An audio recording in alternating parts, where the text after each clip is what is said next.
Bismillahirrahmanirrahim. Assalamualaikum warahmatullahi wabarakatuh. Alhamdulillahirrabbilalamin. Rabbi shrah sadri wa yassir amri wahlul 'uqdatam min lisani yafqahu qawli. Perkenalkan, saya Ridwan Ambia dengan nomor NIM 2103041 dari Fakultas Teknik Program Studi Ilmu Komputer Universitas Muhammadiyah Akhir Fahrudin. Dan pada kali ini saya akan mereview Jurnal Perancangan Sistem Informasi Pendaftaran Praktik Kerja Lapangan berbasis web di SMKN 2 Padang sebagai tugas dari mata kuliah Arsitektur Komputer yang diampu oleh Ibu Siti Fatimatul Juhro, Eskom Mkom. Baik, selanjutnya saya akan mereview Jurnal Perancangan Sistem Informasi Pendaftaran Praktik Kerja Lapang berbasis web di SMKN 2 Padang Panjang. Jurnal ini ditulis oleh Ade Pratama, Irsyadunas, Rifadul Fazraini, ya.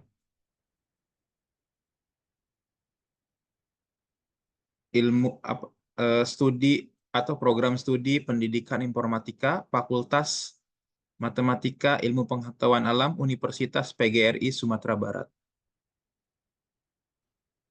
Tujuan dari penelitian ini ialah merancang dan menghasilkan sebuah informasi berbasis web dalam mengelola data pendaftaran praktek kerja lapang atau PKL di SMKN 2 Padang Pajang. Penelitian ini menggunakan metode pengumpulan data yang dilakukan secara metode wawancara atau yang biasa kita kenal metode kualitatif, yang merupakan pengumpulan data dengan cara melakukan komunikasi secara langsung dalam proses yang ada hubungannya dengan permasalahan yang dijadikan objek penelitian, yaitu staf tata usaha SMKN 2 Padang Pajang. Dan metode dalam merancang sistem ini menggunakan metode SDLC atau System Development Life Cycle yang mempunyai 6 tahapan dalam pembentukan sistem informasi, yaitu yang pertama, requirement, analysis system, design system, coding, testing, dan maintenance. Dan 6 tahapan ini akan saya jelaskan satu persatu. Yang pertama, tahap analisis kebutuhan atau sistem requirement. Tahap perencanaan adalah tahap di mana peneliti mengumpulkan data dengan mengamati, memonitor lingkungan yang dilakukan dengan observasi, kemudian penelitian menentukan masalah, menyimpulkan kelemahan dan keunggulan sistem yang sudah ada atau yang sedang diamati. Kemudian memberikan gambaran sementara untuk pemecahan dengan membuat perencanaan secara global dan memberikan tujuan sistem. Selanjutnya, tahap analisis sistem. Pada tahap ini, sistem meneliti dan menganalisa sistem yang telah ada dengan tujuan untuk merancang sistem usulan atau sistem baru untuk memperbaharui sistem yang sebelumnya. Selanjutnya, perancangan sistem atau tahap desain. Tahap perancangan sistem ini, peneliti melakukan perancangan sistem dan disesuaikan dengan pemecahan masalah pada objek yang diteliti. Pada tahap perancangan ini, prosedur yang akan dibuat melalui perancangan database dan perancangan sistem. Tahap selanjutnya, tahap penerapan sistem atau sistem implementation. Pada implementasi ini, peneliti penerapan sistem yang telah dibuat melakukan pengoperasian sistem. Perancangan yang digunakan melalui yaitu dengan menggunakan aplikasi MySQL database, penyempurnaan tampilan dengan menggunakan PHP, ya. Selanjutnya tahap pengujian atau testing. Dalam tahap ini terdapat 2 metode pengujian perangkat lunak yang umum digunakan, yaitu metode black box dan white box. Pada tahap ini penelitian akan menggunakan pengujian black box yang mana pengujian dilakukan dengan cara melihat hasil dari sistem yang berhasil dibuat. Selanjutnya tahap maintenance atau tahap akhir. Tahap ini peneliti akan menggunakan perangkat lunak yang disertai dengan perawatan dan perbaikan. Perawatan termasuk di dalamnya adalah pengembangan, ya, apabila nanti sistem ini bisa dibuat secara aplikasi mobile.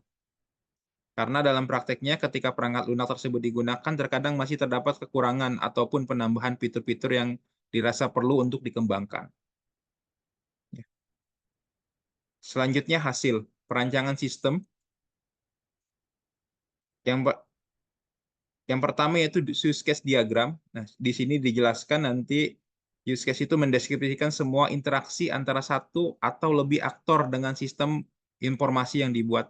Di sini terdapat 3 user. Yang pertama siswa, admin, dan pembimbing. Ya. Siswa itu bisa mengakses atau mempunyai menu-menu sebagai berikut. Yang pertama login, pendaftaran PKL, cetak surat tugas, data instansi, dan data pembimbing. Untuk selanjutnya, admin itu bisa mengakses menu login. Selanjutnya, cetak surat tugas, data instansi, data pembimbing, pengolahan data PKL, mengelola data instansi, dan data pembimbing. Untuk selanjutnya, pembimbing itu bisa menggunakan menu login, ya, data pembimbing, data siswa. Selanjutnya, activity diagram. Diagram aktivitas atau activity diagram menggambarkan alur kerja atau aktivitas dari sebuah sistem atau proses bisnis yang menu yang ada pada perangkat lunak yang harus diperhatikan bahwa diagram aktivitas menggambarkan aktivitas sistem seperti pada contoh di gambar 3 ini. Akan saya perlebar. Ya. Terdapat 3 kolom, siswa, admin, dan sistem. Ini alurnya akan dijelaskan. Yang pertama, siswa sudah tentu pasti untuk login ke dalam sistem. Setelah itu mengisi data pendaftaran.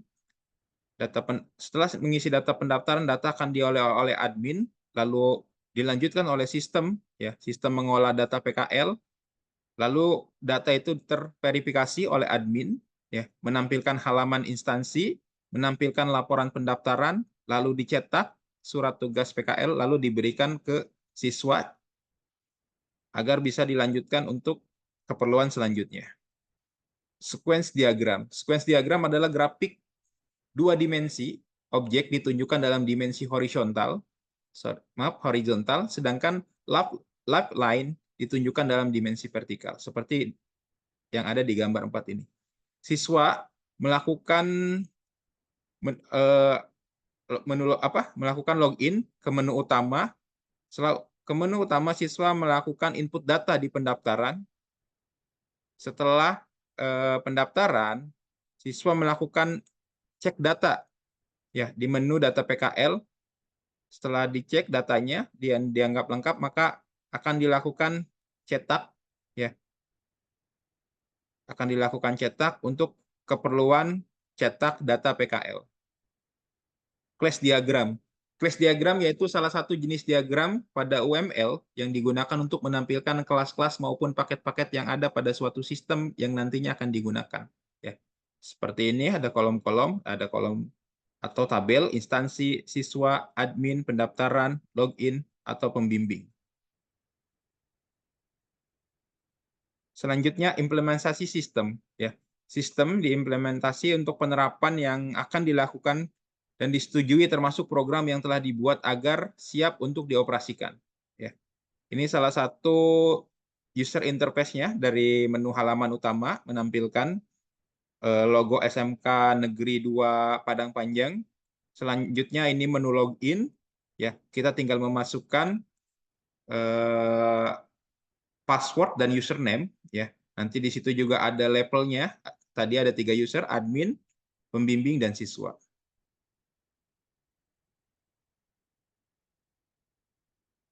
Form pendaftaran. Pada form pendaftaran siswa ini user menginput dan mendaftar praktek kerja lapangan, dan ini dilakukan oleh siswa agar mengisi profilnya. Setelah itu halaman cetak tugas. Setelah profil diisi dan di-approve oleh admin, maka siswa akan diarahkan untuk cetak surat PKL-nya. Selanjutnya form input data pembimbing. Ya.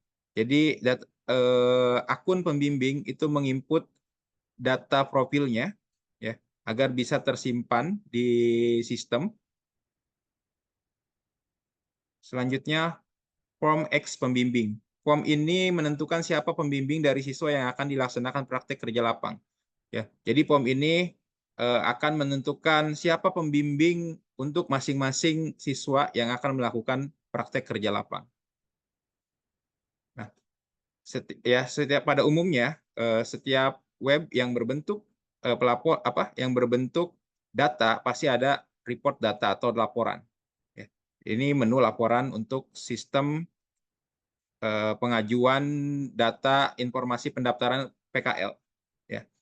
Dan terakhir pengujian. Pada pengujian sistem ini, peneliti menggunakan pengujian black box. Tujuan dari pengujian ini berguna untuk mengetahui kesalahan yang terjadi pada sistem yang dijalankan. Ya. Jadi sistem ini sesuai tidak dengan apa yang diharapkan, ya, atau sesuai tidak dengan rancangan yang sudah dikonsep. Ya. Tabel pengujian yang pertama, pengujian menu utama. Ya. Perincian pengujiannya menampilkan menu home atau login user. Ya. Terus ini pengujiannya pengujian black box-nya dianggap sudah sesuai ya, karena tadi di usernya sudah ditampilkan. Pengujian menu login, user memilih level yang akan dituju kemudian memverifikasi data login.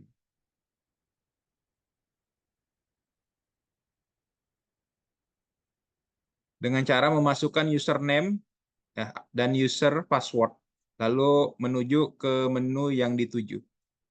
Selanjutnya pengujian menu admin menampilkan menu data user admin, pembina, dan siswa. Ya, input data instansi menentukan pembimbing, menampilkan laporan seluruh data sistem. Yang keempat, pengujian menu pembimbing, menampilkan menu input data pembimbing, menampilkan data siswa dan profil pembimbing. Pengujian menu siswa, menampilkan menu pendaftaran siswa, menampilkan data siswa yang sudah terdaftar, menampilkan data instansi, dan menampilkan data pembimbing serta profil siswa.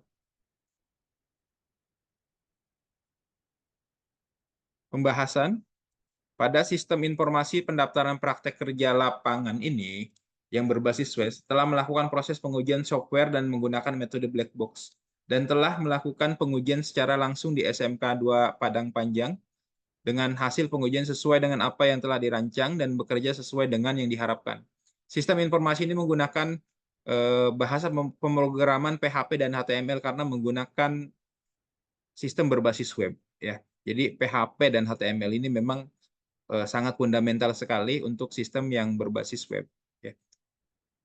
Dan metodenya menggunakan sistem develop life cycle. Ya, dapat merancang sistem informasi pendaftaran praktek kerja lapangan berbasis web pada SMKN 2 Padang Panjang dan dapat membantu admin dalam proses pendaftaran dengan cara menginput data peserta PKL pada sistem informasi berbasis web ini.